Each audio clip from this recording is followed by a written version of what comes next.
Eu quero acreditar. Já chegou o disco voador. Eu não quero acreditar, eu quero pesquisar. A verdade ainda está lá fora. Muito bom. Bom dia, boa tarde, boa noite, galera. Bem-vindo a mais um podcast aqui do Hit Combo, seu podcast semanal. E dessa vez com um convidado muito especial, Edson Boaventura Júnior, pesquisador há 40 anos, fundador e atual presidente do Grupo de Ufologia do Guarujá e apresentador do programa no YouTube Enigmas e Mistérios. Antes de a gente falar com ele, vou deixar uma palavrinha aqui com o Márcio Fox. Sim, antes a gente não pode esquecer, né? Antes a gente tem que falar dos nossos patrocinadores aí. E o nosso primeiro patrocinador é a Agência Flux, que é uma agência de publicidade dedicada a criar experiências inesquecíveis para seus clientes. E você que está ouvindo aí o nosso podcast, você tem um super desconto para você aí. Basta você acessar aí a agenciaflux.com.br/hitcombo, que você vai ter um desconto maneiro aí. E apoiar um dos nossos incentivadores aí, apoiadores do canal, que é a Agência Flux. Também temos que falar do estúdio de games Speed Gear, que é voltado para games de mobile. Tá vindo agora com uma grande leva de projetos para 2021, então fiquem no aguardo. Galera, antes de tudo eu tenho que agradecer aqui o Edson, que foi muito gentil, muito solícito aqui em participar do nosso humilde podcast, né? Para quem não conhece, o Edson, ele é uma figura bem famosa na questão da ufologia, né? E eu gostaria muito que ele se apresentasse, porque nada melhor do que ele mesmo dizer quem ele é, né? Edson, você é muito bem-vindo, fica à vontade. Ô, Elcio, é um prazer estar aqui no seu podcast, né? Compartilhando informações ufológicas de alto nível com o pessoal aí, com o teu público. Eu iniciei na ufologia em 1981, ou seja, eu já estou aí uns 40 anos, quase 40 anos chegando, pesquisando ufologia, utilizando metodologia científica. Eu fundei o GUG, que é o Grupo Ufológico do Guarujá. Já escrevi 2 livros, estou escrevendo mais 2 agora. O primeiro que eu escrevi foi esse, Alienígenas no Passado do Brasil, e OVNI, Arquivos Militares. Esse aqui é o volume 1. E em breve a gente vai estar fechando já o volume 2, que trata de documentos oficiais da aeronáutica. Eu estive envolvido em casos famosíssimos da ufologia brasileira, por exemplo, o caso da Noite Oficial dos OVNIs, que seria 19 de maio de 1986, quando mais de 21 objetos voadores não identificados invadiram o espaço aéreo brasileiro, sobre São Paulo, Rio de Janeiro, São José dos Campos. E naquela noite a Força Aérea Brasileira enviou caças de interceptação para tentar interceptar essas luzes que estavam saturando os sistemas de radares, né? Então esse é um dos casos que eu tive contato com pessoas, tive informações privilegiadas também. O caso Varginha, né, do ET de Varginha.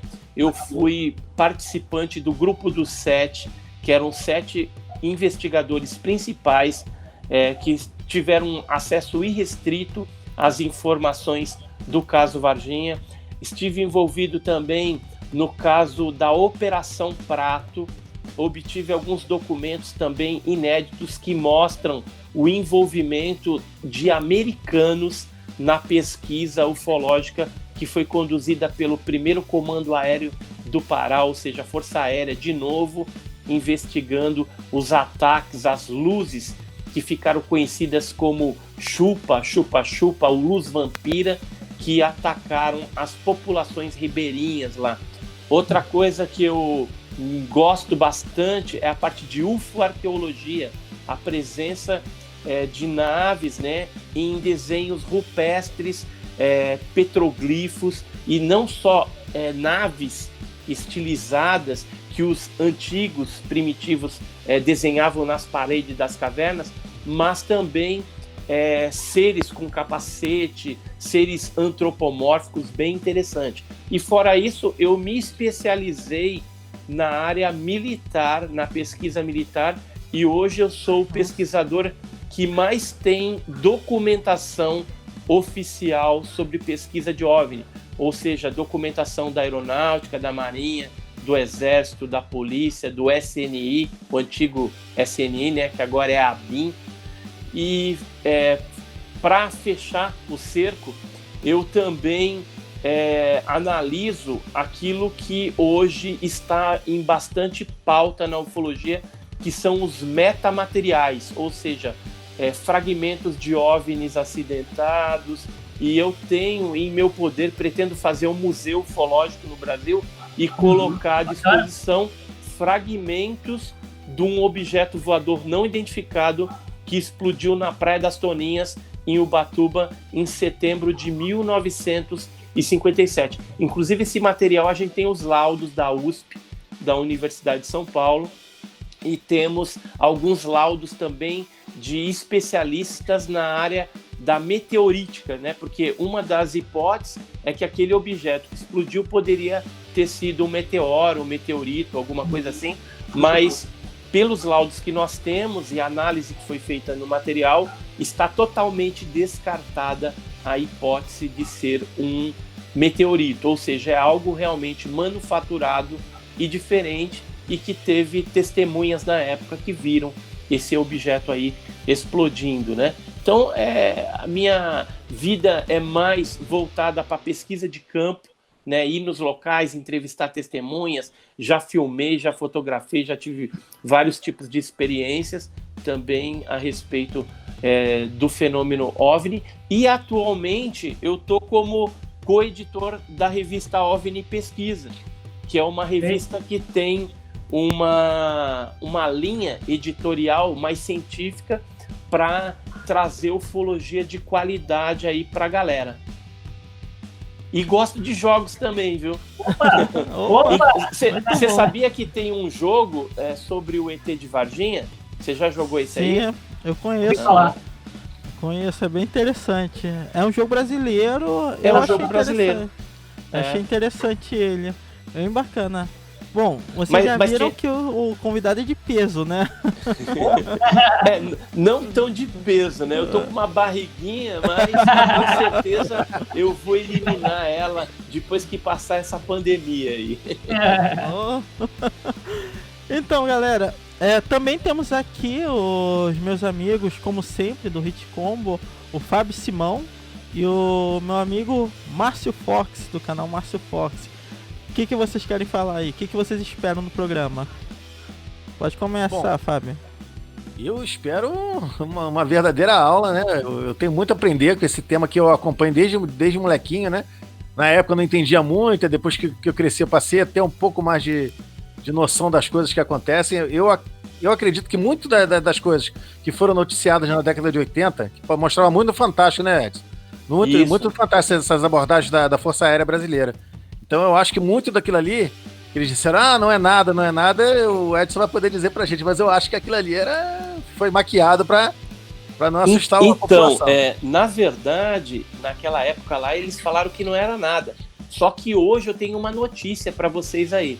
O relatório oficial desta noite, né, que é a noite oficial dos OVNIs, ele está no Arquivo Nacional. Qualquer cidadão, através de consulta na internet do CIAN lá no Arquivo Nacional, consegue obter cópia desse relatório. E lá está a verdade, que realmente eles perseguiram OVNIs, ou seja, eles reconheceram que era algo diferente e que era inteligente, porque ele fazia manobras inteligentes, inclusive a velocidade que aquilo ali imprimia deixou alguns dos nossos pilotos de caça no chinelo, ou seja, ficaram lá para trás, né? Ficaram boquiabertos. Teve uma dessas luzes que chegou a imprimir Mach 15, ou seja, é muito rápido. Não existe um objeto voador convencional, uma aeronave militar, qualquer coisa assim, que imprima isso na década lá de 80. 1986 não tem, cara. A pessoa teria se quebrado inteirinha, porque você sai de uma aceleração 0 para Mach 15. É impossível. Então, até hoje, eu creio que essas luzes eram realmente um fenômeno OVNI, objeto voador não identificado, autêntico, real. Nossa. Mesmo hoje, Mac 15, Mac 5, 15 é algo extremamente complexo para algumas aeronaves, né? É uma tecnologia ainda difícil de ser alcançada e custosa, ainda mais para aquela época. E aí, Fox, o que você tem a falar? Cara, eu tô muito satisfeito de estar aqui, que eu sou um adepto do tema há bastante tempo. Eu tenho umas filosofias pessoais com base em ufologias, inclusive bíblicas até. Eu gosto muito do tema, inclusive tenho muito que aprender. A gente, com o Edson aqui, a apresentação do Edson já foi totalmente esclarecedora sobre várias coisas aí. É realmente um currículo de peso. É um tema que eu venho acompanhando há muito tempo e eu estou muito satisfeito de estar aqui para aprender com o Edson aqui, que para mim é uma referência no nosso cenário ufológico nacional, representa bem a gente aí nesse aspecto. E assim, sinceramente, cara, para mim, estou muito, sendo repetitivo, mas estou muito satisfeito de estar aqui e tomara que eu consiga somar alguma coisa ao que o Edson coloca aí. Eu duvido que eu consiga colocar, com o Edson tem bastante bagagem aí. E estamos aí para disseminar o assunto e aprender também aí. Perfeito. Então, eu quero dizer que eu estou muito feliz. Viu, Elson? Parafraseando aí o Shakespeare, né? Eu sei que nada sei e já sei muito. Né? Mas dentro da ufologia, assim, é um festival do absurdo. Mas como a gente tem esse foco científico, sério, de passar a verdade, somente a verdade, então as pessoas vão tendo um pouco mais de visão em cima do assunto, né? E o assunto vai ganhando uma certa credibilidade no meio científico também e acadêmico, né? Então a gente vive hoje um momento da ufologia em que os cientistas eles estão interessados, eles querem saber, porque não dá para tapar o sol com a peneira, ou seja, alguma coisa brilha no céu e não é só estrela, entendeu? Alguma coisa brilha lá e não é só o sol, entendeu? Tem alguma civilização nos visitando hoje e nos visita desde que o mundo é mundo. Os primitivos já deixaram isso registrado nos seus livros, nas suas cavernas, em livros religiosos, né? O próprio Márcio Fox aí falou que da Bíblia e tal, mas não é só a Bíblia, os livros apócrifos cristãos, mas você tem Ramayana, Mahabharata, Kandisur tibetano, que trazem aí um conteúdo muito interessante e que com certeza está atrelado ao fenômeno OVNI. Sim, perfeito. Perfeito. Então, eu vou te dizer que eu tenho uma pequena experiência um pouco estranha, né?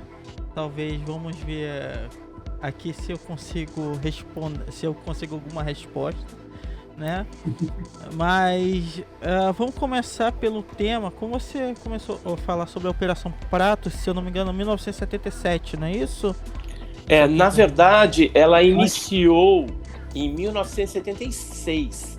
Teve um caso em Belém, mas assim, ela se popularizou a partir de 77, que foi quando a aeronáutica entrou durante 3 meses oficialmente com o Irangê Holanda, que era um capitão. Ele mais a equipe dele foi para o local a pedido das delegacias de polícia de várias cidades ali que estavam sendo assoladas, e aí eles foram com uma equipe com máquina fotográfica, filmadora, no intuito de entender o que estava acontecendo e também registrar o fenômeno em foto e em filme. Na época eles tinham filmes Super 8, preto e branco e colorido. Colorido veio um pouquinho depois. E aí eles queriam saber se aquilo lá não se tratava de uma alucinação coletiva, se era de repente algum armamento de alguma nação inimiga, sei lá, da Rússia, né? Justamente porque estava naquela Guerra Fria, né? Naquele momento. Então havia esse interesse. Só que eles chegando lá, os militares da Força Aérea, eles se depararam com um fenômeno totalmente diferente e começaram a ver isso e a interagir. Aí esses militares, depois a chefia, né, do primeiro comar, tiraram eles do projeto, né, que chamou Operação Prato. Quem nomeou esse projeto Operação Prato foi o próprio capitão Irangê Holanda, porque prato era para tipificar o disco, né? Disco voador. Lembra um prato, 2 pratos sobrepostos, por isso que ficou Operação Prato, né? Depois ela mudou de nome, tá? Quando tiraram o Irangê da jogada, porque o Irangê chegou até ver seres. Não sei se vocês sabem, mas o Irangê chegou a ver seres. Teve um implante no braço, né? Outros militares tiveram um contato muito próximo com esses objetos, com naves grandes, pequenas, tripulantes. O próprio SNI teve envolvido. Eu conheci um dos agentes, amigo meu, pessoal até, que participou das vigílias. Eles faziam vigílias noturnas e entrevistaram um monte de gente lá. As pessoas eram atacadas. A doutora Velaide Cecim de Carvalho, que era uma sanitarista, ela atendeu dezenas de pessoas que foram atingidas por essas luzes e que chegavam lá fracas, com náuseas, né, às vezes com paralisia parcial do corpo. Houve, inclusive, na época, casos de morte, mas a gente não pode falar que foi por conta das luzes, porque pode ser que a pessoa já tinha uma doença pré-existente e aí, de repente, um nervoso que ela passou pode ter acelerado, deu um ataque cardíaco ali e ela veio a óbito, né? Esse caso, eu li sobre o caso, vi até alguns pequenos documentários. Eu vi que além foi conhecido também como fenômeno chupa-chupa, porque parecia que tinha fachos de laser que sugavam alguma coisa, né? Sugavam alguns fluidos, alguma coisa da população, né? Isso, a parte líquida, né? Isso. Geralmente era sangue, era como se fossem umas agulhadas. Eu vou te explicar direitinho o que o Daniel Rebisso Giese, que foi um dos pesquisadores que esteve bem envolvido com essa pesquisa, principalmente nos primórdios ali, quando o negócio estava pegando fogo. Ele inclusive chegou a falar com militares na época, testemunhas, e ele falou para mim o seguinte, que muitos dos ribeirinhos das populações relatam que era jogado um foco de luz por esses objetos voadores não identificados. Sim. E de dentro da luz saía um artefato parecendo uma espécie de uma bolinha, e essa bolinha é que encostava na parte superior do peito das mulheres ou no pescoço dos homens. E aí sentia uma queimação quando esse aparato arredondado que vinha voando por dentro daquele cone de luz, e provavelmente ali saía alguma coisa cortante que sugava, vamos dizer assim, essas partes mole ou sangue, com algum interesse de pesquisa, de experiência que eles estavam fazendo. Depois aquele facho recolhia aquela bolinha de novo e o objeto ia embora. E a pessoa ficava ali paralisada, né, toda lascada, né? E aí por isso que gerou muito medo, muito pânico na população. Um efeito de biópsia, né, Edson? Oi? Um efeito de biópsia, como se fosse uma biópsia, né? Isso. Então, até hoje a gente não sabe qual que era a intenção. Mas o que a gente percebeu que a atuação, ela demorou um pouco. Ela começou em 76, intensificou em 77, aí 78, 79, 80, 81, 82 e 83. Aí, finalzinho já de 84, ela migrou, saiu do Brasil e foi para a Venezuela. Aí começaram os ataques lá. E eu sei que depois ela voltou. Em 1994, houve alguns ataques no estado do Amazonas, em Boa Vista do Ramos. Tem documentos policiais que mostram pessoas que foram atacadas em 1994, 1995, ou seja, o fenômeno começou a retornar, não com a força que ele teve na década de 70 e princípio da década de 80. E nessa época do chupa-chupa, ele iniciou-se no Maranhão, depois ele atuou no estado do Pará, e depois ele foi para o Amazonas, mas ali nas regiões ribeirinhas, né, onde tinha cidades ali nas margens do rio Amazonas. E aí depois o fenômeno deu uma cessada. Nesse momento da década de 80 foi quando os pesquisadores norte-americanos praticamente assumiram ali a pesquisa, tá? Porque infelizmente o governo brasileiro sempre deu de mão beijada para os americanos tudo que é pesquisado de OVNI aqui no nosso país. Seja OVNI, seja SEG. O caso Varginha não foi diferente, né? Em 96 tem vários americanos aí na jogada, foram na Unicamp, onde foi algumas das criaturas, e levaram, né, esses agentes ou militares americanos que estavam na Unicamp, acabaram levando embora os seres que foram para lá. E também a nave, né? A nave que caiu. Esse lance dessa preferência, desculpa, só para... esse lance dessa preferência como se fosse uma preferência, né? Que a Operação Prato ocorreu no Pará, né? E quando ela voltou, migrou para Venezuela, ela voltou para o Amazonas. Essa preferência na região norte tem alguma explicação, não? Então, aí ela veio Amazonas de novo, Pará e Maranhão. Veio na voltando. Região norte, ele vai e volta. Tem uma explicação, Edson, isso? Então, é um fenômeno cíclico e parece que eles usam o que a gente chama de linhas ortotênicas. Então, tem algumas linhas imaginárias que, por algum tipo, não sei se é energia, que raio que tem ali, eles geralmente usam esses que a gente podia chamar de corredores para se deslocar. Uma coisa que eu já percebi, analisando essas linhas ortotênicas, é que quando ocorre algum fato forte no interior de São Paulo, você pode correr para o litoral porque as naves vão pousar lá. Entendeu? Então ele começa uma atuação aparecendo em alguns casos no litoral, no interior de São Paulo. Então é como se fosse uma onda de incidência ufológica, e depois ele vai culminar com algum pouso lá no litoral, seja no litoral norte de São Paulo, litoral sul. Eu estou te falando mais isso porque eu pesquisei mais de 400 casos no litoral paulista, de vários graus de contato. Então a gente tem uma percepção mais acertada dessa ortotenia, dessas linhas ortotênicas, porque tinha um amigo nosso também, que era o Rogério Porto Breyer, lá de Gravataí, Rio Grande do Sul, que fazia de forma excelente um trabalho para mapear tudo isso, entendeu?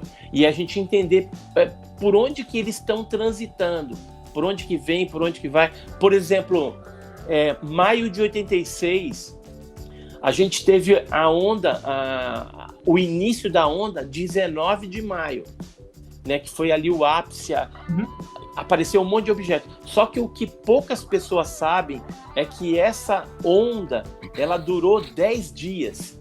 Então, houve aparições em várias partes do país, e no dia 29, ou seja, 10 dias depois, começou em 19 de maio, 29 de maio, uma nave maior voltou, ficou sobre Santos, e aí vários objetos foram em direção a esse objeto maior e depois desapareceram. E tudo isso foi radarizado também.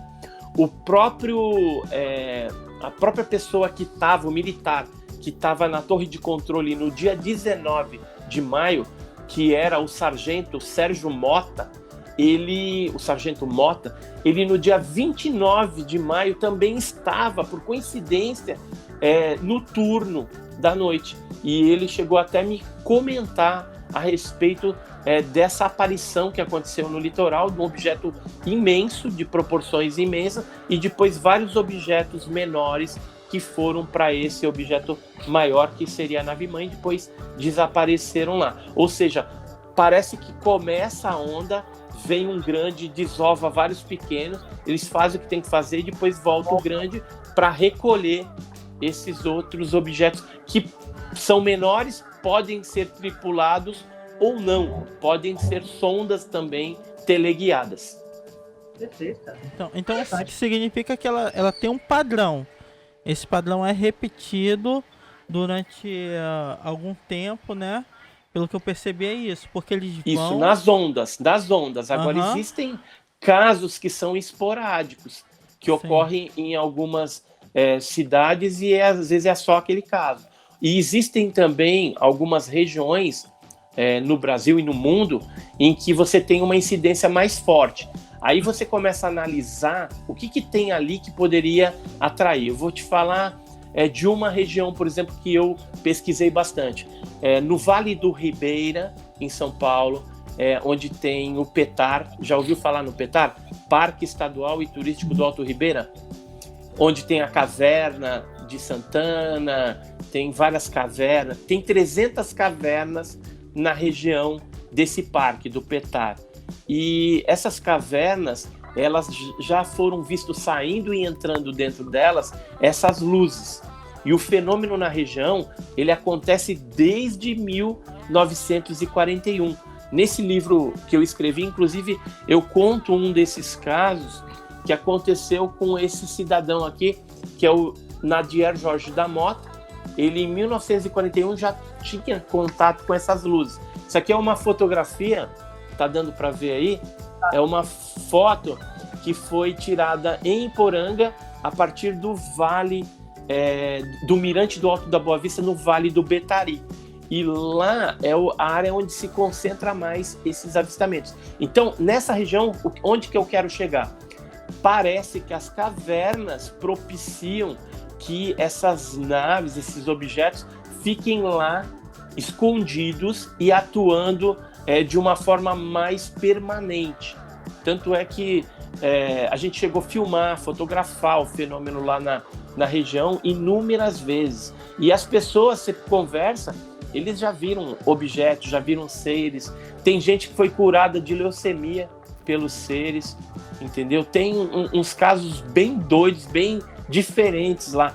Policial militar que viu os seres, tentou puxar a arma, mas não teve força na mão para fazer nada, entendeu? Então tem uns casos muitíssimos interessantes nessa área.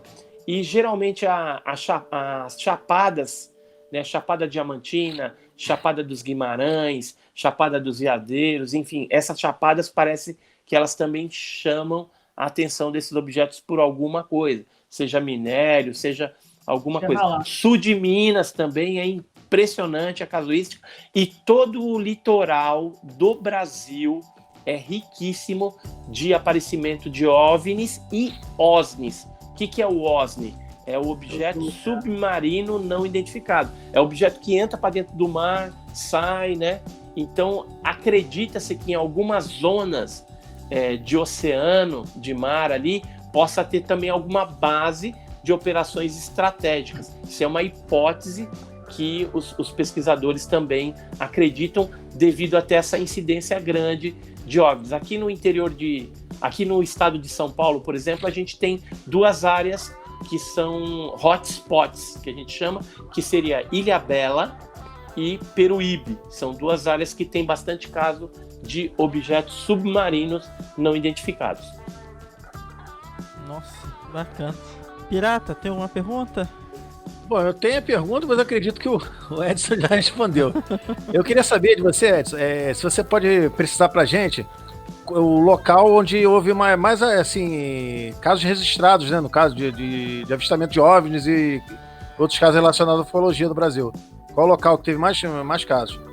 Antes de eu falar o Brasil, eu vou falar no mundo, onde tem mais casos registrados, Estados Unidos. Mas não necessariamente você tem uma grande incidência de casos numa determinada região, porque ali o fenômeno se processa. Na verdade, o que acontece? Você tem mais informantes e pessoas com celular, com algum tipo de marcação desses casos e passando para grupos de pesquisa também, e aí por isso que parece que ali tem muito mais incidência. Mas onde eu diria que teria mais incidência seria o Brasil. Na estatística ele está em segundo lugar, os Estados Unidos está em primeiro, mas eu acho que o Brasil está em primeiro. Mas a gente não consegue com o número de grupos que a gente tem de pesquisadores espalhados pelo Brasil, de conseguir registrar e catalogar todos os casos que ocorrem. E de uns tempos para cá, o que aconteceu? Antigamente, na década de 60, 70, 80, a imprensa, 90 também um pouquinho, a imprensa dava muita atenção para o assunto. Agora, a imprensa quase não dá. E os casos continuam ocorrendo. Então, fica difícil até a gente saber estatisticamente o que está acontecendo. Por exemplo, na região ali do litoral norte e sul, havia uma grande incidência porque eu fazia os registros. Eu atuei na região por bastante tempo. Então, onde tem grupos ufológicos, você tem uma incidência maior. Mas, falando em regiões, a região norte e nordeste do nosso país é algo, assim, assustador, a quantidade e a variedade de casos que ocorrem lá. E Minas Gerais, talvez pelo tamanho do estado, é também um estado aí que aparece demais o fenômeno. Só que, dependendo da região, as pessoas que habitam lá, elas tendem a classificar não como OVNI, disco voador. Se você chegar para o mineiro e falar assim, você já viu OVNI, disco voador? Ele vai rir da sua cara, entendeu? E vai achar que você é doido. Agora, se você chegar para ele e falar assim, aqui aparece a mãe do ouro, aí ele vai te contar inúmeros casos que ele já viu, que fulano viu, que ciclano viu. E a mãe do ouro é um termo folclórico de uma bola de energia, de luz, que aparece nos maciços montanhosos ou em rios, e ele faz aquele movimento de serpente, né? Faz evolução em ondas. Então eles chamam aquilo de mãe do ouro porque eles acreditam que onde aquela luz, aquele OVNI luminoso pousa, tem ouro enterrado. E aí existe uma crendice que aonde a mãe do ouro desce, você pode ir lá cavar que vai achar ouro. Só que eu conheço pouquíssimas pessoas que achou um negócio desse, entendeu? Folclore, geralmente é folclore, mas é um folclore que relata o fenômeno OVNI. Assim, quando você vai para o norte e nordeste, você tem a boiuna, você tem a tocha. Se você for, por exemplo, no Maranhão, no Piauí, você não fala de mãe do ouro, nem de tocha, nem de bola de fogo. Você vai falar aparelho. O pessoal denomina esse fenômeno de aparelho. Você viu o aparelho? Aí ele vai te contar os casos do aparelho. Mas é o mesmo fenômeno. Só vai mudando as nomenclaturas de acordo com a região, cada região geográfica do nosso país. Assim, você falou em Minas Gerais. Eu casei em 2004 e em 2005, eu sempre fui amante do tema, como eu falei no começo aí, eu viajei para a região de Santa Isabel do Rio Preto, que era a região conservatória, que era famosa pra caramba, tinha vigílias lá. Inclusive, eu fui para lá com o pretexto de aniversário de casamento. Inclusive, a Serra da Beleza, o Marco Antônio Petit, na época, ele era co-editor da revista UFO aqui, né? Isso. Ele tinha uma base lá, ele ia montar um museu lá em cima na Serra da Beleza. Aí eu tirei um tempo para rodar a cidade, procurar saber com as pessoas ali, né, como era esse fenômeno e tal. Inclusive os senhores lá, que é conservatório, é a capital da Serenata do Rio aqui, não sei se você sabe. Os mais antigos, eles falavam, cara, é questão de você parar na Serra da Beleza ali e ficar, porque é uma região montanhosa mesmo. Você não vê nada, você anda acho que meia hora de carro para chegar nela. Ela já é rodeada por mitos e tal, e por ter uma incidência muito grande desses eventos, né, isso despertou esse interesse. Inclusive, eu tive com o Marco Antônio Petit na época, conversando com ele, e ele dizia que, poxa, cara, aqui a vigília aqui é muito concorrida, você tem que vir, chegar, agendar, porque vem gente do Brasil todo e tal. Isso me marcou de certa forma, como eu até falei com o Elton outras vezes aí, eu tive uma certa experiência com esse... Na verdade, na minha cabeça, era um ser de outro planeta e tal. Mas, assim, a partir desse pressuposto de quero ver, nunca vi, assim, no céu e tal. E você vê ali, os moradores falavam, né? Cara, a terra lá da Serra da Beleza, ela é rica em minerais e organismos e tal, que parece que é isso que atrai e tudo mais. Infelizmente, eu não pude, a vigília não tinha vaga para ir, mas eu pude ir à Serra da Beleza. Realmente é um lugar que, ao anoitecer, é totalmente diferente do dia. E você, ao chegar lá, você sente uma energia diferente, cara, ali. É uma energia totalmente diferente de você estar aqui na cidade. E parece que você sente uma vibração diferente até ao chegar ali. E é a capital carioca, é a capital, é considerada, acho que é a capital brasileira de avistamento. Não sei se é na região sudeste, não sei se é Brasil. E, assim, você vê que... Do Rio de Janeiro é Serra da Beleza mesmo. Serra da Beleza. Eu tenho fotos lá, cara. Eu tenho muito orgulho de ter participado, de ter feito isso aí. Eu vi um OVNI lá também. Uma vez eu fui dar uma palestra pro Petit, e aí eu acabei dormindo na casa dele lá. A gente foi pro local das vigílias, que é o mirante que tem lá. E eu cheguei a ver um objeto meio avermelhado, bem esquisito o troço, entendeu? Mas estava bem longe, bem longe. Agora eu conheço o Arthur Sérgio Neto, que também trabalhou bastante junto com o Petit, e que atualmente ele está lá na Serra da Beleza, fazendo palestras, tudo. Inclusive, eu tô para ir para lá. O ano que vem eu vou para lá, vou dar uma palestra para o Arthur, e a gente vai aproveitar, visitar algumas dessas testemunhas para gravar também, que eu vou colocar no meu canal, no canal Enigmas e Mistérios, e vou fazer uma vigília lá também e vamos filmar tudo. Vai eu e meu filho para lá, né? E a gente vai filmar, vou fazer uma entrevista também com o Arthur Sérgio Neto, né? Então eu acho que vai ser bem bacana eu voltar depois de algumas décadas. Eu já estive lá faz bastante tempo. E ver essa região como é que tá. Pelo que o Arthur me falou, ainda continua assim, meio agreste o negócio, mas tem bastante modernidade que já chegou lá em conservatória, tudo. Tem algumas pousadas da hora. Não, o Petit parece que está em São Paulo agora.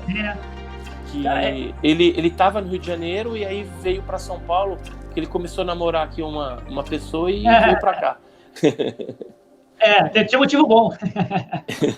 Mas, assim, para mim foi uma experiência muito gratificante, cara.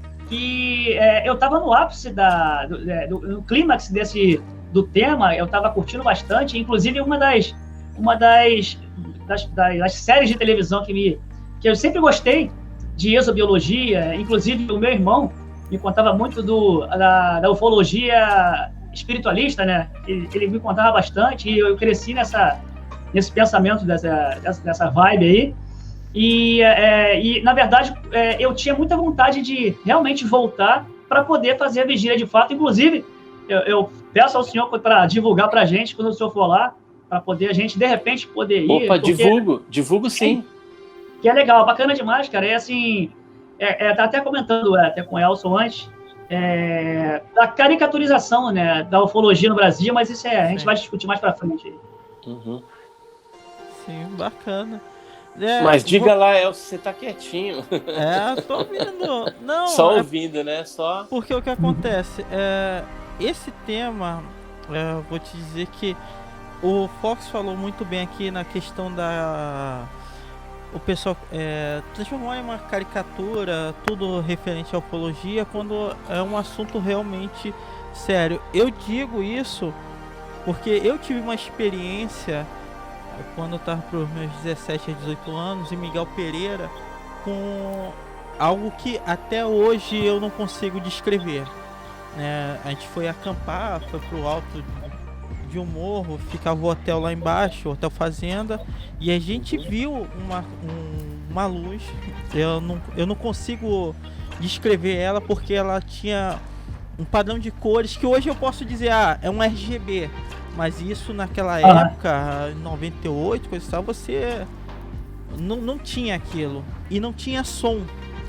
Não tinha som, absolutamente som nenhum. E a gente viu aquilo se aproximar, mas é claro, um bando de adolescente viu aquilo, não ia ficar no lugar, né? Então, o objeto, ele era multicolorido. Ele estava mudando de cor. O problema é que eu não consegui identificar a forma dele. O padrão de cor dele é meio difícil de descrever, porque eu não posso falar é verde, azul, amarelo. Parece que era uma mistura de cores e eu sentia, não era rodando, mas era... é difícil de descrever, porque ele ficava mudando o padrão de cores dele, mas ao mesmo tempo ele era totalmente luminoso, ele não se apagava, né? Ele tinha padrões, você via o verde misturado com o azul, misturado com o amarelo, e o que mais impressionava era pelo fato de não ter som. Na época eu estava estudando para prestar concurso. Ficou bem próximo de vocês? Ficou bem próximo. O caso de mais de 86... 100 metros por aí. Na época... mas é próximo, 100 metros é próximo. Na dá época, pra ver bastante detalhe. Na época eu estava prestando o concurso para IPCAR, Escola Preparatória de Cadete do Ar. Então eu tinha acesso, um primo meu trazia muito VHS sobre aviões brasileiros, coisa e tal, sistema de propulsão. E com certeza aquilo não era um helicóptero, aquilo não era um avião, não tinha som, ele era lento, se aproximou lento, né? Eu só sei que o que foi estranho é que quando a gente correu, a gente não viu mais objeto, né? Essa Epicar ficava em que cidade? Não, a Epicar era a Escola Preparatória de Cadete do Ar. Eu ia prestar concurso. Esse caso aconteceu... Tá. A de Guaratinguetá? Não, esse caso aconteceu em Miguel Pereira, interior do Rio, né? A gente estava acampando e foi assim, o problema é que assim, teve gente que viu de longe, né? Viu aquilo ali, mas quem viu realmente de perto foi eu e mais 3 amigos. Quer dizer, um era minha namorada na época, né? E mais 2 amigos que estavam lá. A gente viu aquilo de perto. É claro que o pessoal não gosta de falar. Esse que é o grande problema também. As pessoas não gostam de falar, né? Aconteceu, eu lembro que o pessoal ria, falava besteira, e isso aí ficou guardado comigo, ficou guardado há muito tempo. Mas foi desse momento que eu comecei a me interessar. É claro que eu não fui tão a fundo como pesquisador, coisa e tal, mas há muito tempo eu já procuro pelo tema. Por isso que quando surgiu a oportunidade de falar com você, eu falei, cara, é a primeira vez realmente que eu tô falando com alguém realmente entendido do assunto, né? E que talvez possa falar algo parecido, porque eu não eu achei registros, por exemplo, você vê objetos muito próximo, o padrão de luz dele, o formato que tem formato prato, tem formato cônico, que eu já vi muito, né? Em algumas coisas, isso. Só que nesse padrão de luz, eu não sei se foi problema de descrição, mas eu não achei nada parecido. Então, no caso de maio de 86, foi justamente o que você viu. Eram luzes multicoloridas, elas ficavam verde, mesclando com azul, com amarelo, com laranja, entendeu? Elas ficavam mudando. E o objeto parecia que ele rotava, ele não pulsava, mas ele dava umas viradas assim, e a cor ia junto e mudava, entendeu? Um negócio bem estranho. Sim. E na ufologia tem vários casos de objetos multicoloridos assim. Às vezes são globos e às vezes tem um formato mais definido. Talvez o que você tenha visto tenha sido uma sonda. Uma característica de OVNI é justamente não ter som, tá? Isso é um padrão na maioria dos casos. Embora, em alguns casos, às vezes tem som de uma máquina de costura, parecendo tipo um zumbido de abelhas. Mas aí é quando o objeto está muito, muito, muito próximo. Então, às vezes, se identifica algum tipo de barulho, como se fosse também um reator, assim. Isso, transformador de luz, que tem o aquele... O transformador fica aquele... Isso, né? Aquele zumbido, Entendeu? Mas quando está muito próximo, quando está longe, geralmente você não escuta nenhum barulho, nenhum som. E mesmo perto, às vezes, também não tem som. também. Sim. Então, eu creio que o que você viu está relacionado ao fenômeno OVNI, sim. Tá? Por essas características. E assim, é normal as pessoas não quererem falar a respeito do assunto, mesmo porque às vezes você não filmou, não fotografou, você não tem nenhuma prova para sustentar. Então é melhor evitar o quê? As pessoas ficarem fazendo chacota, né? Ridicularizando de alguma forma. Então é por isso que as pessoas guardam. Agora, quando você está diante de um pesquisador que já analisa, como é o meu caso, o caso de outras pessoas, aí as pessoas falam mesmo. Por exemplo, recentemente eu falei até com pessoas que chegaram a ver o ET de Varginha. Não é só aquelas meninas, tem outras pessoas que viram também, entendeu? Só que só agora que elas estão criando coragem para falar isso, entendeu? Teve até um dos militares lá que conversamos com ele um pouco recentemente, estamos vendo se ele grava alguma coisa. Ele participou da captura da criatura, né? Então, assim, tem muita coisa real que aconteceu que as pessoas ficam ou com medo ou são intimidadas por algum órgão militar ou policial para calar a boca. E aí as pessoas ficam meio acuadas e não falam mesmo. E no interior, por exemplo, de Minas, assim, aí o pessoal é mais desconfiado ainda. Geralmente eles falam para os parentes ali, para algum amigo, porque mineiro é bem desconfiado. Né? Mas Minas tem muitos casos, cara. Só para vocês terem uma ideia, tá vendo esse Record Jornal aqui, ó? Sabe, é um Diário da Noite. Diário da Noite. Saiu essa manchete aqui: uma luz misteriosa move-se sobre o morro. Né? Sabe de que data que é isso aqui? Vou ler aqui, ó. Sexta-feira, 29 de dezembro de 1939. Ou seja, em 1939 ainda não existia nem ufologia, porque a ufologia, o termo, né, disco voador, OVNI, UFO, tal, começou a surgir a partir de 1947. E esse jornal aqui conta um caso mineiro que aconteceu na cidade de São João del Rei.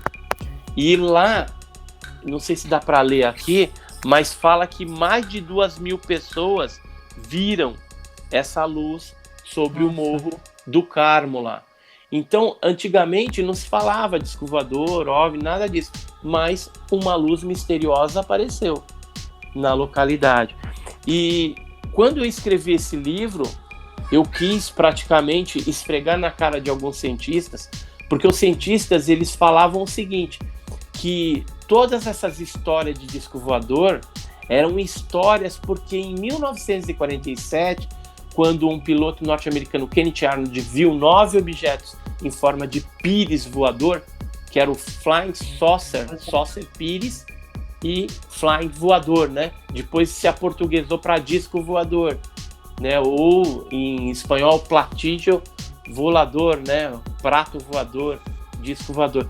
E essas pessoas, cientistas, falavam, olha, o pessoal fala, inventa história, porque em 47 apareceram uns doidos lá dos Estados Unidos que viram os negócios e falaram de disco voador. A partir daí tudo que acontece é invenção.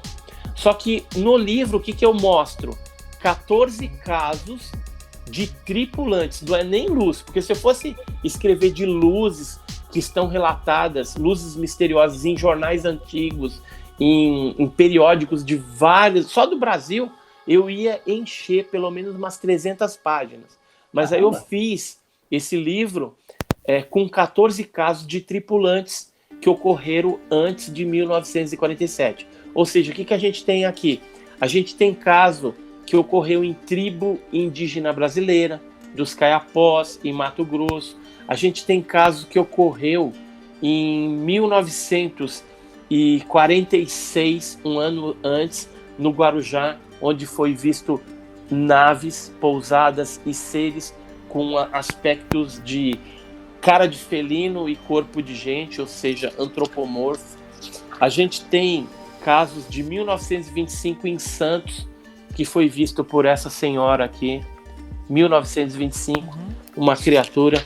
Tem caso que foi descrito nesse jornal aqui, ó, que era uma espécie de uma mulher que apareceu em cima do morro e foi descrito na Gazeta Comercial, o Combate e o Fifó. São 3 jornais e o fato ocorreu também em 1925 e essa tripulante que apareceu em cima do morro tinha um capacete, tinha antenas no capacete.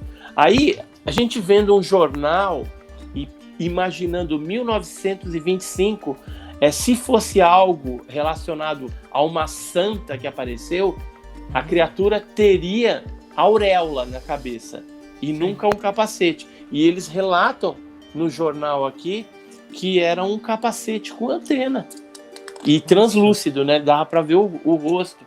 Então, assim, casos interessantíssimos. E depois eu tenho uma foto de época que o exército foi lá no local onde estava aparecendo.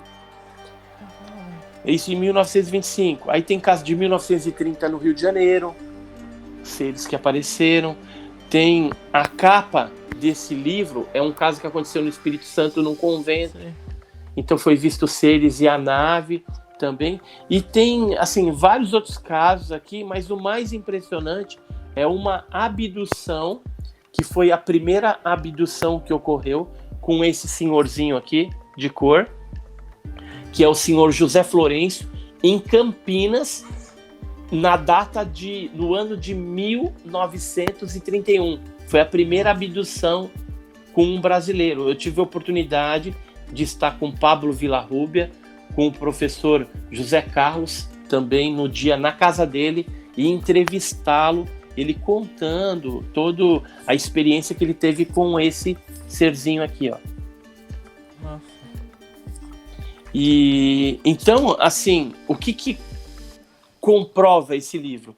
Que o fenômeno ele é muito mais antigo do que 1947, e já nesses anos 20, 30 e antes de 47, a gente tinha casos de tripulantes, né, desses OVNIs que se assemelham muito a outros casos que ocorreram posteriormente. Vou mostrar aqui para vocês. Aqui são desenhos, dá para ver bem aí, ó. São desenhos de 3 casos. O caso da abdução de 1931, tem um caso de 1969, que é o caso Tiago Machado, que aconteceu em Pirassununga, e tem um caso da Serra Chapada das Mesas, no Maranhão, em 1977. Se a gente for olhar os 3 tripulantes aqui, que foi desenhado por testemunhas diferentes, em tempos diferenciados, eles relatam o mesmo tipo de vestimenta daquele ser, né? E são casos diferentes. E agora o mais curioso é você chegar na NASA e ver uma vestimenta do astronauta que lembra muito essa roupa descrita pelas testemunhas nos casos ufológicos que elas viveram, seja em 1931, 1969 e 1977. Então a ufologia ela usa muito do comparativo de casos, porque tudo que ocorre ela tem um padrão, né? Algumas coisas fogem do padrão. Quando foge do padrão, o que o Edson Boaventura faz? Coloca na prateleira e deixa lá, até que um dia apareça um caso similar. Por exemplo, recentemente a gente teve foi veiculado no Instagram daquela ex-BBV de 2019, não sei se vocês viram, é a Paula sim, lembro. Então ela e a irmã dela, a Mônica, viram umas criaturas lá em Lagoa Santa, em Minas, também. E esses seres tinham os olhos luminosos, né? Geralmente os tripulantes têm um olho preto, né? 80% do caso é o olho preto. Mas esse ser de olho luminoso, eu fui procurar aqui nos meus arquivos, eu achei pelo menos, assim, numa procura bem por cima, 5 casos de seres com a mesma característica, com aquele olho meio verde, né? Como saindo uma luz verde do olho, parecendo um interruptor de luz, né? E isso é interessante porque é um padrão, é um tipo de espécie que vez ou outra nos visitam. Esses casos que eu achei, tem caso da década de 50, sim, tem caso da década de 60, década de 90, e agora aconteceu, né, agora em 2020, lá em Lagoa Santa, novamente, um avistamento de seres desse tipo. Nossa. A gente vê mesmo que até o caso do ET de Varginha, ele é uma criatura que também não é padrão do que a gente vê. E olha ele aí. Tem até também a cabeça lá atrás. Ele também não é um padrão como a gente vê. Eu acho que eles chamam de Grey, né? Esses que são acinzentados, olhos amendoados, não é isso? Isso. Esses tipos, eles correspondem a 80% dos casos. 15% são bem parecidos com o ser humano, que a gente chama de beta, né? Tipo beta. E existem 5% que é casos do ET de Varginha, casos com o corpo todo coberto de pelos, que às vezes o pessoal confunde nos interiores de lobisomem, esse tipo de coisa. Sim. Robôs, criaturas robóticas, com um olho só na testa, cíclope, né? Então, esses seres bizarros estão dentro de uma categoria de 5%. E o ET de Varginha também está dentro dessa categoria de 5%. Eu tenho uma opinião assim meio que formada o porquê dessas criaturas aparecerem dessa forma, mas antes eu queria ouvir a sua opinião. Assim, depois da sua experiência, coisa e tal, por que você acha que esses seres visitam a gente dessa forma e não se apresentar diretamente? Tipo, a gente vê casos, estudos, coisa e tal, vê avistamento, mas não assim, se apresentar realmente, eu estou aqui, eu sou isso. Por quê? De forma direta, né? De forma direta. Né? Então, isso é algo que já há décadas, né? A ufologia tem mais de 50 anos aí, e o pessoal fica falando, não, porque o ano que vem vai ser o ano do contato final, né? Eu, particularmente, com os quase 40 anos de pesquisa, eu não acredito que esse contato final aconteça. E aí eu vou te falar por quê. Tudo indica que esses seres necessitam da raça humana para algum fim que eles não querem revelar para nós, porque se talvez eles revelassem isso, talvez a civilização terrestre conseguisse de alguma forma interromper esse processo. Então é como se a gente tem a cadeia alimentar e a gente acredita que a gente está acima da cadeia alimentar. Mas Charles Fortes, que era um pesquisador, um escritor das coisas malditas, né, dessas coisas misteriosas que aconteciam, ele escreveu inclusive o livro dos Danados. Ele tinha uma célebre frase que era repetida por um pesquisador já falecido, chamado Fernando Grossman, que dizia o seguinte: alguém nos pesca. Ou seja, acima da cadeia alimentar, depois do ser humano, tem alguma coisa. E essa alguma coisa nos pesca, utiliza a gente para alguma coisa. E esse Fernando Grossman, ele fazia uma analogia com a biologia. Ele pegava... Você já ouviu falar na vespa caçadora e a aranha tarântula? Então o que acontece? A vespa caçadora, ela procura a tarântula, aí ela pica a tarântula, ela adormece por algum momento e ela inocula um ovo dentro da aranha. E a aranha depois ela recobre os coisas e vive a vida dela normalmente, até que aquela larva, aquele ovo que foi inoculado vira larva, depois vai virar uma vespa. E aí essa larva vai comendo toda a vespa caçadora. Ou seja, vamos agora para o lado da ufologia e vamos pensar. Você tem uma cidade e você tem uma colmeia cheia de vespas. Uma dessas vespas sai para fazer alguma coisa e de repente ela é atacada. Aliás, você tem eu estou falando errado. Você tem uma comunidade de aranhas, E aí, de repente, uma dessa aranha sai, tá fazendo alguma coisa, caçando ali, vem uma vespa e faz essa abdução com a aranha e inocula o ovo nela. Quando a aranha volta para a comunidade de aranhas, que ela vai falar? Olha, eu vi um ser alado assim, diferente, não tem nada a ver com as aranhas.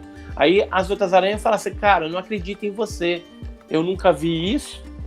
E passa, e depois a aranha sofre todo aquele processo. Se as vespas tivessem comunicado à aranha o processo que elas estão fazendo com ela, porque elas dependem das aranhas para continuar e perpetuar a sua espécie. Se ela falasse para a aranha, aquela aranha que está infectada, ela se mata e pronto, interrompe o processo. E aí quem vai se extinguir vai ser as vespas. Então, olha que processo bizarro. Então, tudo indica que esses seres também, que usam os seres humanos para fazer experiências genéticas, implantes, um monte de coisa, eles não comunicam e a gente não sabe porque é interessante para eles. E a hora que a gente souber, a gente vai conseguir interromper o processo. Por isso que não tem um contato direto. Entendi. Não existe esse tipo de contato direto. Tem alguns americanos, né, algumas pessoas que às vezes aparecem aí, que dizem que o governo norte-americano já teve contato com seres que trocam informações em troca de tecnologia, deixam eles abduzirem. Tem um monte de histórias aí, mas nada comprovado. Pode ser que alguma coisa nesse nível esteja acontecendo? Pode ser. Mas é a nível teórico, porque a gente não tem como comprovar algo desse tipo. E nós brasileiros, a gente está aqui, não está lá, não sabe se há alguma intenção por trás desses americanos de aparecer, de ganhar dinheiro fazendo livro, contando uma história mirabolante dessa. Mas que tem mistério, que tem enigmas, com certeza tem. Com certeza. Assim, Edson, o que a gente vê, a gente que eu falo, nós aqui, a raça humana, nós chegamos num nível de evolução tecnológica tamanha que eu acho que, claro que existe para onde evoluir ainda mais, mas essas teorias que a gente vê, inclusive o caso Roswell de 47, né, que foi capturado um OVNI e a tecnologia foi estudada e criada o avião invisível e tudo mais. Eu acredito muito nisso aí, eu vejo muita coerência, muita linkagem nesses aspectos aí. Você acredita que nós, com base nessa teoria que você usou das vespas e as aranhas aí, estamos sendo usados indiretamente, mesmo sem saber, por seres que estejam mais avançados que a gente, ou querendo que, ou de repente eles não conseguem avançar a tal nível que os humanos conseguem, usar a gente para poder evoluir? Porque o que você vê é que a tecnologia, existe muita ligação também da Segunda Guerra Mundial, os nazistas com os alienígenas e tal, porque essa associação é bem explicada, né, em alguns livros. Inclusive, falhou o nome do livro agora, não vou lembrar, que eu li, que faz muito bem essa associação aí.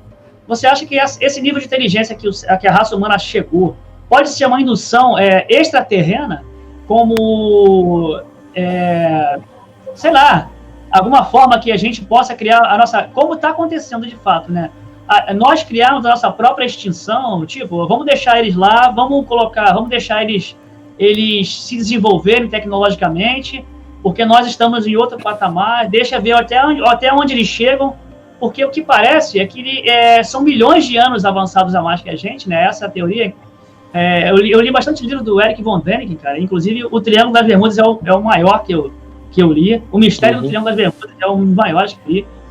Você acha que isso pode ser uma indução extraterrena, essa coisa de você...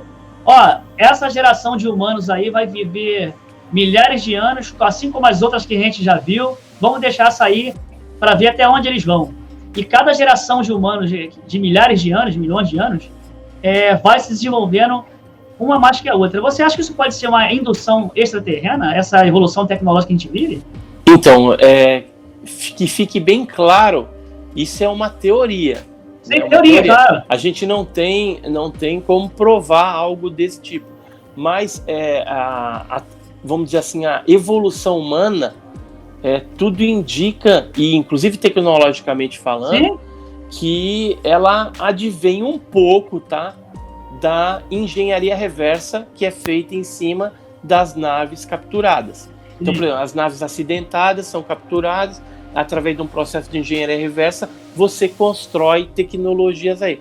Mas o fato da tecnologia desses OVNIs ser algo muito superior, talvez os nossos cientistas não evoluindo tanto, pelo menos é o que eu observo. Mas se a gente pegar da década de 40 para cá, a gente estourou, tipo, na parte de medicina avançou bastante, celular, entendeu? Então muitas coisas a gente progrediu bastante, mas há ainda um grande espaço aí para a gente progredir bem mais, né? E se a gente tem coisas alienígenas, vamos dizer assim, era para a gente já estar bem mais avançado. Eu acredito que a gente não esteja mais avançado porque existe um egoísmo por parte dos militares que querem para si, cada potência, Estados Unidos, a Rússia, a China, quer para si essa tecnologia, porque se eles conseguirem construir com essa tecnologia discos voadores terrestres, eles vão ter um poder, um arsenal na mão para dominar qualquer outra nação. Porque o ser humano é aquela lasqueira, né? Ele quer dominar os outros, esgotar os recursos naturais do outro país e que se lasque o outro país. Ele quer para ele. Então, nesse aspecto ufológico, sempre é assim, é meio acobertado pelos governos, pelos militares, pelas áreas de inteligência, né, dos países, justamente porque há esse interesse nas tecnologias para utilizar com fins bélicos. Sim. Obrigado. Nossa. O Pirata vai fazer uma pergunta. Sim, eu quero perguntar sobre o caso da máscara de chumbo no Morro do Vintém. Você pode falar pra gente sobre isso? Opa, então, foi um caso bem interessante, real e enigmático também, né? E que foi pesquisado, inclusive, pelo Jacques Vallée. Jacques Vallée é um físico que hoje ele é consultor da NASA e é consultor também do Bigelow Aerospace também, que do Robert Bigelow, né? E o Jacques Vallée, ele teve lá no local, colocou isso em livro, e foi esquisito. Parece que aqueles dois técnicos, eles estavam realmente em contato com alguma coisa, né? E tanto é que eles tinham dinheiro, uma quantidade de dinheiro nos bolsos que não foi roubada. Há também o testemunho de uma pessoa que chegou a ver luzes na noite anterior em que eles vieram a morrer. Então, eles tinham alguma intenção de ter esse contato, que alguma coisa eles já sabiam, mas não se protegeram direito. Tentaram usar máscara de chumbo, alguma coisa, mas algum tipo de interação com aquele objeto voador não identificado acabou levando ele a óbito, né? Tanto é que eu sempre falo assim, se você tiver vendo um objeto, o objeto pousou lá, deixa ele quieto lá. No máximo você filma ou fotografa, entendeu? Não vai se meter a besta, entendeu? De ir lá no local, porque às vezes aonde pousou fica alguma radiação, algum tipo de substância que pode trazer alguma bactéria, alguma doença, alguma coisa. A gente tem vários casos de pessoas que tiveram uma interação e pegaram um câncer, entendeu? Tiveram queimaduras graves. Então, você não sabe com que você está lidando. Então, a precaução, nesses casos, ela é fundamental. E coisa que não aconteceu no Morro do Vintém, né? Aqueles técnicos lá vieram a óbito. E o Morro do Vintém, volta e meia, aparece lá algumas luzes, algumas coisas. É lógico que hoje em dia tem drone, tem um monte de coisa que confunde. Mas 1966, quando aconteceu o caso, é algo assim bem interessante. A imprensa, na época, foi publicado na revista O Cruzeiro também, tem as fotos. O Linha Direta da TV, acho que é SBT ou Globo na época, eles fizeram... A Globo, né, fez um programa também. Tem 2 programas sobre ele. Bem legal. Um da época e um pouco mais recente, acho que em 96 refizeram um programa. Mas assim como o caso Máscara de Chumbo, que levou à morte, levou a óbito algum ser humano, tem outros casos também. Tem o caso Pedro de Toledo, tem o caso da represa Guarapiranga. Sim. Tem um livro de um pesquisador amigo meu, Carlos Alberto Machado, que ele escreveu recentemente. Ele escreveu primeiro um livro chamado Olhos de Dragão, que era sobre o fenômeno chupa-cabras. E depois ele escreveu esse outro livro. Ele é professor de faculdade, né? É uma pessoa bem letrada mesmo. O livro dele é sensacional, com metodologia científica, perfeito. E ele agora escreveu um sobre mutilações humanas. Então tem vários casos ali bem estranhos, bem enigmáticos, né? De várias partes do Brasil também. Santa Isabel tem um caso, tem caso no Rio Grande do Sul, tem caso no norte, em Cubatão também, em São Paulo. Ou seja, tem o caso do Morro do Vintém também no livro dele, né? Bem legal. Ele junta num único lugar vários casos tenebrosos de morte, né? Ou de mutilações de humanos.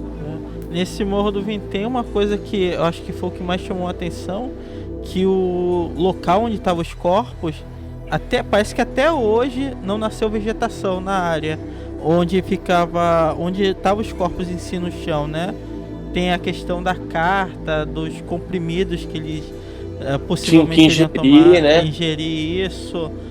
Mas parecia que eles sabiam que eles estavam fazendo, que eles iam avistar, né? Não, com certeza. Tanto é que tem testemunha de vizinhos ali próximo que viram na noite anterior. Chegaram, tem isso até gravado na televisão da época, as pessoas dando o depoimento que viram as luzes realmente. Ou seja, eles tiveram contato, mas talvez o campo do objeto causou algum tipo de mal para os dois, né? Nossa. Foi um caso fatal, né? Assim, na ufologia você tem alguns casos que são assim terríveis, né? Que teve óbito, mutilações de animais, né? O caso do chupacabras mesmo. Mas são, em termos percentuais, são pequenos, não são tantos casos assim. Tem o caso de Araçariguama, não sei se vocês pesquisaram aí também, que aconteceu. Ele é mais conhecido como o Homem que Derreteu. Em 1946, ele estava voltando de uma pescaria, aí foi pular a janela para entrar para dentro de casa, e ele foi atingido por um raio do objeto. Aí ele começou a sentir esquentar o corpo, como se estivesse queimando. Aí ele procurou ajuda no vizinho. Aí o vizinho viu que ele começou a passar por um processo que as carnes da orelha, do nariz, começaram a despregar. E ele não sentia dor. Aí resolveram chamar uma espécie de farmacêutico da região, que era uma região pequena, que era o Aracigomide. A Aracigomide foi lá e resolveram botar ele num lençol, né, porque as partes estavam despregando, e levar para um hospital para dar atendimento médico. Só que como era muito longe também, ele acabou falecendo no meio do caminho. Esse senhor chamava João Prestes Filho. O caso João Prestes Filho, ou o Homem que Derreteu em Araçariguama. Um caso bem famoso também, mas que acabou de forma trágica. Nossa. É complicado, é pesado, né? Pesado demais. Por isso que quando aparece esses tontos, vou falar assim, esses crédulos, falando, porque eu sou o porta-voz do extraterrestre, que eles são bonzinhos, que vão me salvar a Terra. Vai nada, cara. Presta atenção, né? Analisa a coisa direito, entendeu? Não fica viajando, né, na maionese que de repente você pode ser a próxima vítima. Você pode não morrer de corona, mas vai dar mole aí pra esses caras aí pra ver. Que nem tem gente que já me perguntou assim: você gostaria de ser abduzido? Eu não. Eu gosto de pesquisar dos outros, pelo que a gente vê, né? Geralmente é uma experiência traumática, né? A pessoa volta com marcas no corpo, passa por um monte de experiência lá, é como se fosse uma cobaia humana. Exatamente. Sim. O que a gente vê, assim, Edson, é que nos anos 90 houve o boom, né, de seriados, revistas e tal, com base no tema ufologia, que isso criou uma legião de pessoas interessadas no tema, outra legião de pessoas deturpadas, né, que falam: isso não existe, você é maluco, tá fumando demais. E assim, o que a gente vê é que certos seriados dos anos 90, eles despertaram um tema, como eu falei, e hoje em dia, esse mesmo tema é levado de forma caricata, né? Pela mídia em si, ele é levado de forma caricata para as mídias em geral, salvo pelas mídias especializadas no tema. Inclusive, o History Channel tem uma série chamada Alienígenas do Passado. Eu esqueci o nome do grego lá, o rapaz tem o nome grego lá, o cabelo espalhafatoso e tal. O Tsoukalos. Tsoukalos, Na verdade, ele é bastante científico, é um programa científico, mas, na verdade, eu acho que o tema ali, ele surgiu como ciência mesmo, só que ele ficou tão desgastado no decorrer das temporadas ali, que passou a virar piada. O tema em si, não pelo programa, mas pela grande mídia que assistia, pelas pessoas que assistiam e pela mídia em geral. Inclusive, é alvo de memes aí e tal, de Tsoukalos, por conta disso aí. Eu não aconselho assistir esses programas. Uhum. Por quê? Porque o Tsoukalos é doido mesmo. Dá pra ver. Na maioria dos programas há uma forçação. Até pelo próprio History Channel, entendeu? Eles querem vender mesmo. Então, desgasta o tema, né? Tudo é disco voador, cara. Eles veem disco voador em tudo e não é bem assim. Analisa, o próprio Eric Von Däniken, que eu conheci ele pessoalmente, muitas coisas já foram reavaliadas, inclusive. O próprio Eric Von Däniken falou: não, eu naquela época falei isso, mas hoje eu entendo, não era bem assim. Mas ele tem o seu mérito, o Eric Von Däniken, porque ele trouxe à baila, na década de 70, esses assuntos, essas coisas misteriosas que tinha na arqueologia e nessas civilizações antigas. Então, algumas coisas realmente são inexplicadas, outras já estão explicadas na atualidade. Mas o Tsoukalos e esse programa, eles estão mais interessados em Ibope, né? As pessoas consumirem. Só que eu vou te falar, tem um monte de mentira ali. Tem muita mentira. É descarado o negócio, entendeu? É forçado demais. Isso banaliza, né, cara, o tema. Inclusive, assim, eu como sou fã também, todos aqui nós somos, banaliza, na verdade, era tido como um documentário, né, passou a ser seriado e começaram a explorar o tema de tal forma que não tinha para onde ir mais e começaram a inventar, começaram a criar roteiro pro negócio. Sim. E assim, e aqui no Brasil também teve o caso que é o mais caricato para mim de todos os tempos, o ET Bilu, que virou uma piada extrema, que blá blá blá. Isso aí é uma mentira também. Sim, isso aí... cara, aquela ali não tem nem comentário, né? Então, eu queria ver contigo até que ponto esse tipo de brincadeira, de tratar o tema com falta de seriedade, que é um tema sério, é um tema científico, tem base, e até que ponto isso interfere, impede de se tratar de se ganhar ônus para se ter um instituto de ufologia por parte de alguma, até por parte do governo mesmo. Até que ponto isso atrapalha, Edson? Como você vê isso? Atrapalha muito, cara. Atrapalha muito. Se fosse botar aí um percentual de 1 a 100%, eu colocaria aí uns 70%. Muita coisa. 70%. Por quê? você acaba denegrindo a imagem da ufologia brasileira, da pesquisa séria. Só que assim, tem algumas pessoas que vão atrás, né, que procuram saber, que nem vocês, né, fizeram a lição de casa aí para entender um pouquinho mais do fenômeno e tudo mais. Então, muitas pessoas estão fazendo isso agora, elas não estão apenas querendo acreditar, que nem eu falei no meu slogan no começo aí, né? A gente quer pesquisar, a gente quer estudar, entender mais o que se passa. E aí, nesse estudo, o que acontece com a maioria das pessoas? Elas acabam se frustrando e vendo que tem a maior parte de coisas que tem aí na ufologia são fraudes, erros de interpretação, mentiras descabidas aí, e fantasia, ilusão, entendeu? Então, acaba restando um pequeno percentual de coisas realmente autênticas e que valem, merecem aí ser estudadas. Eu até falo o seguinte, se tiver um caso que seja autêntico, pronto, já existe e acabou. Mas não tem só um, tem vários episódios aí, várias coisas bem solidificadas, com provas, com evidências, com metamateriais, né, que mostram que o fenômeno é real, algo está acontecendo, que nem entre os pesquisadores a gente já não questiona mais se o fenômeno é real ou não. Na década de 70, 60, se questionava isso ainda, mas hoje já não se questiona.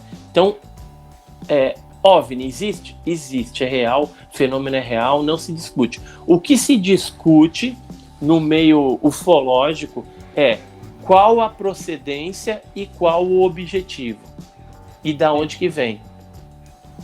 Da onde vem, qual o objetivo, né? E aí você tem um monte de teorias, né? Tem teorias que falam que esses seres viriam de outros planetas, aí seria origem extraterrestre, que vem do interior da Terra, não que a Terra seja oca, mas que cavernas, algumas protuberâncias, então seria intraterrestre, de outras dimensões, ou seres, o próprio ser humano no futuro voltando para o passado, já que existe a possibilidade de viagem no tempo, né? A teoria é bem legal essa, cara. A gente não tem a máquina para fazer isso, ou talvez a gente não tenha conhecimento que ela exista. Pode ser até que ela já exista, mas não chegou para nós. Aí o que acontece? Lá na frente, analisa só o ser humano, como que está sendo a nossa tecnologia. Cada vez a gente tem as coisas mais automatizadas, então daqui a pouco a gente vai virar um Grey, ou seja, cabeção, porque a gente não sai mais do lugar, e a cabeça só funcionando, celular, não sei o que tal, né? Então, a gente vai acabar virando um baixinho atrofiado com cabeça grande, porque o cérebro vai continuar desenvolvendo. E aí imagina, lá na frente, muito tempo lá na frente, milênios lá na frente, essa civilização começa a entrar num colapso de que ela não tem como se reproduzir mais. Então você tem um problema genético aí, ou um problema que não tem nem mais relação sexual, vamos dizer assim. Aí o que eles vêm fazer, de repente, voltando ao passado? Pegar esse material genético. Aí você vê o que acontece geralmente. Tem casos em que é coletado material genético, óvulo, né, pedaço de cabelo, de pele, sei lá, estão fazendo alguma coisa, né? No caso dos animais, mutilações de animais, por que eles estariam também pegando algumas partes específicas do animal? Será para fazer churrasco espacial? Não sei, né? De repente pode ser, mas eu acho que não é isso. Deve ter algo muito mais sério, profundo em termos de pesquisa. E aí as pessoas ficam pensando, né? Mas então esses seres são malignos, né? São negativos, é bonzinho, é negativo. É relativo a gente pensar se é bom ou se é ruim. Se a gente pegar uma cobaia, por exemplo, um ratinho de cobaia que é usado para desenvolvimento de uma vacina para uma determinada doença. os médicos vão injetar um monte de coisa até chegar naquele soro, naquela vacina específica. O rato vai se lascar, alguns vão morrer.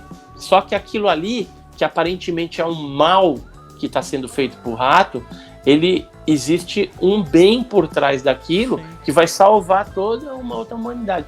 Então é relativo. Quando você conhece os dois lados da moeda, fica fácil você colocar ali uma posição sua, alguma ideia sobre aquele assunto. Mas quando você não tem os dois lados da moeda, fica difícil.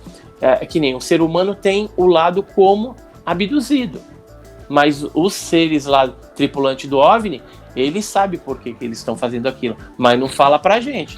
Por quê? Porque a gente deve estar numa cadeia alimentar ou evolutiva abaixo. Eu penso assim, basicamente, entendeu? A gente faz algo similar. Quando você tem uma pesquisa que você encontra tribos que nunca tiveram contato com outras sociedades, ou mesmo Com animais. a civilização, né? Isso, ou mesmo animais que não tiveram contato com humanos, mata fechada, a gente às vezes tem a interação de pegar uma amostra e soltar ele. Então, talvez, assim, só um pensamento raso, mas talvez eu veja dessa forma. A gente talvez não esteja evoluído o suficiente para entender, e o quanto menos contato direto, menos eles podem mexer na nossa sociedade, na nossa estrutura. Porque hoje a gente tem muitos casos, muitos avistamentos, muitos depoimentos, mas eles não mexem diretamente com a nossa estrutura de sociedade, né? Talvez tenhamos que evoluir um pouco mais para poder ter um contato direto. É um pensamento simples, mas raso, mas ele é pertinente. Eu acredito nisso. Bom, gente, a gente já passou de 1 hora, né? O papo tava muito bom mesmo. Eu tenho que agradecer muito a todos aqui, né? Vou pedir para cada um se apresentar. Viu? Deixa eu te falar uma coisa. Depois você me passa o teu endereço que eu quero te mandar a revista OVNI Pesquisa. Aí você me passa no teu WhatsApp o teu endereço que eu vou te mandar. Porque, ela tá muito legal, tá? Bem recheada aqui. O Paulo Barak Werner, que é o editor lá da revista, ele faz isso aqui com bastante carinho, entendeu? Bastante dedicação. Então ela acaba ficando cada vez melhor. Cada edição ela vai se superando, entendeu? Então eu quero que você conheça o nosso trabalho, né? Da OVNI Pesquisa. E outra coisa que eu queria falar também, pessoal que está assistindo a gente, ouvindo a gente também, que possa se inscrever lá no meu canal. Sim, eu quero chegar a 50 mil inscritos, né? Perfeito. Então, o link vai estar aqui na descrição. A gente vai deixar o link com as redes sociais, com o seu canal aqui. A gente pode deixar. O que depender do Ritcomo para divulgar esse material, para falar, porque eu acho muito interessante, eu acho muito pertinente. O Fox assim, é o retrato em pessoa de alguém que é apaixonado pelo tema, assim como eu também. E, ele gosta. Tipo, eu quero deixar já o convite aberto para uma segunda participação, porque eu acho que tem muito assunto. Eu escrevi um roteiro gigantesco aqui. Eu falei, não consegui falar metade. Vocês aí também, que a gente compartilhou aqui as informações, o conhecimento, também manda o endereço pro Elson, que aí eu vou mandar um para cada um, entendeu? Perfeito. Mande pros 3 aí. Valeu, obrigado. Aí vocês vão gostar, cara. Vocês vão gostar. Não, isso aí com certeza. Eu nem tô assistindo da revista UFO, cara. A revista UFO eu tenho as minhas ainda, porque eu não achei. Eu também tenho, só que tá na casa da minha mãe da época. Quando eu me mudei eu não trouxe, mas eu ainda tenho. Então vou começar aqui pelo Pirata, depois o Fox, e depois eu vou pedir pro Edson terminar, finalizando aqui, falando suas redes sociais, tá? Vamos lá, Pirata. Bem, primeiramente eu quero agradecer a oportunidade, porque não é todo dia que a gente tem essa chance de ter uma aula com um dos maiores especialistas de ufologia do país, né? Por isso que eu fiquei quietinho, eu quase não falei, eu fiquei, gente, eu tenho que absorver tudo que eu puder. Aí eu fiquei mais tempo ouvindo do que falando. Agradecer ao Elson aí pela oportunidade, ao Márcio, que é um grande amigo, a você, Edson, por essa aula, por enriquecer a gente, trazer mais cultura, que é um tema muito legal, muito pertinente, que eu vejo da seguinte forma, que alguns governos, eles meio que tiram a seriedade disso por interesse próprio. Então acaba perdendo a real importância e virando uma coisa folclórica. E a galera aí que quiser seguir o meu canal, um canalzinho lá que eu jogo videogame lá, fiz que faço os troços lá e vou brincando, vou me divertindo. Obrigado mesmo, valeu aí pela oportunidade. Cara, é uma satisfação enorme estar aqui. É a primeira vez que eu converso assim, tete a tete, né? Em período de pandemia, a gente está nessa condição agora de tudo online, né? Com o nosso amigo Edson aí, Edson Aventura. É assim, cara, estou muito satisfeito de poder compartilhar essas coisas que eu vivi. Vai ficar para uma parte 2. Tem muita coisa que eu tinha que falar também. E é muita satisfação de ter você aqui, Edson. E um cara tão gabaritado na área. E assim, espero que a gente possa desenvolver essa parte 2 aí, sim. Eu tenho também um canal aí no YouTube que eu faço gameplay também. E tem um canal na Twitch também, tanto no YouTube quanto na Twitch, é Márcio Fox com 2x aí. Quem puder seguir dessa moral aí. E para fechar, eu acho que Deus é tamanho, cara, que seria ignorância nossa não achar que só nós somos inteligentes, só na Terra que há vida e tal. Acho que Deus é tamanho criador, que é, de certa forma, ofensivo achar que só na Terra que existe vida. E agradeço mais uma vez aqui o Elson, o Pirata Simão, nosso convidado de honra aqui, nosso querido Edson aqui. Obrigado mais uma vez e satisfação tremenda de estar aqui e prontos para uma parte 2 aí. Se o Edson concordar com a gente, estamos fechados aí. Obrigado mais uma vez aí. Pode contar comigo aí na parte 2, né? Eu queria também agradecer a oportunidade aí de estar conversando com vocês, de estar conversando com o teu público aí. Então foi muito legal. Espero que o pessoal aí tenha aprendido alguma coisa, mas tempo é pouco, né, para a quantidade de informações que a gente tem a respeito do assunto. E com certeza numa segunda vinda aqui a gente pode até abordar de repente algum tema mais específico, né? Sim. E aí as pessoas interagir também, fazer perguntas já antecipadamente, aí a gente vai respondendo aí para as pessoas saberem, né, o que é ufologia, o que está acontecendo, né, o que é esse fenômeno. Então eu estou à disposição justamente para levar a verdade, somente a verdade, dentro desse tema polêmico que é a ufologia. E para terminar aqui, eu vou colocar aqui na tela para vocês os fragmentos de Ubatuba. Tá vendo aí? Esses são os fragmentos. Essa é minha mão. Maneiro, cara. Isso é o metamaterial, né? É um metamaterial do caso de Ubatuba. E esse aqui é os laudos, ó. Tem os laudos que foram feitos em 57 e agora mais recentemente na USP. E aqui já são laudos da parte de meteorítica, né? Sobre esse metamaterial aí. Então é algo aí que vai revolucionar a ufologia nos próximos anos. Os metamateriais.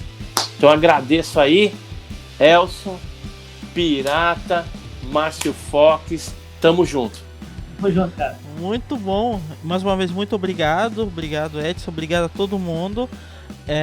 Com certeza tem parte 2, lembrando que o link do canal de todos vai estar aqui na descrição, tá? Vamos colocar o link do canal do Edson aqui e o que o Hitcombo puder fazer para divulgar esse tema, a gente tá aqui. O que você precisar, Edson, é só contar com a gente. Então, muito obrigado, gente. Nos curta no YouTube, Facebook e no Spotify. Valeu, muito obrigado e até a próxima. Valeu. Tchau. Tamo junto, galera. Valeu. Tchau, galera.